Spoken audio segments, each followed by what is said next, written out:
I'm an electrician, but you don't need to be one to do this major retrofit kitchen upgrade. And today we're giving these old recessed lights the upgrade they deserve.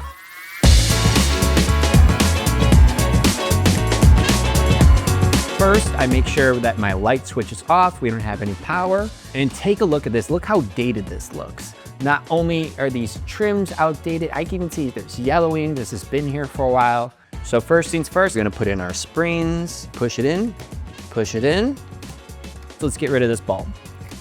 Lefty-loosey, there's a spring hooked up at the top of the housings. I'm just gonna push up on the spring. I got both springs and I'm gonna remove our old trim. We've got our socket attachment here.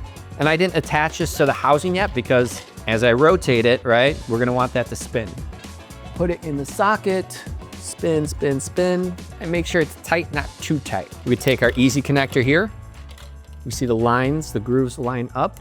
We are going to take our springs that we have in place, compress it, put it into our housing here, and snap, snap.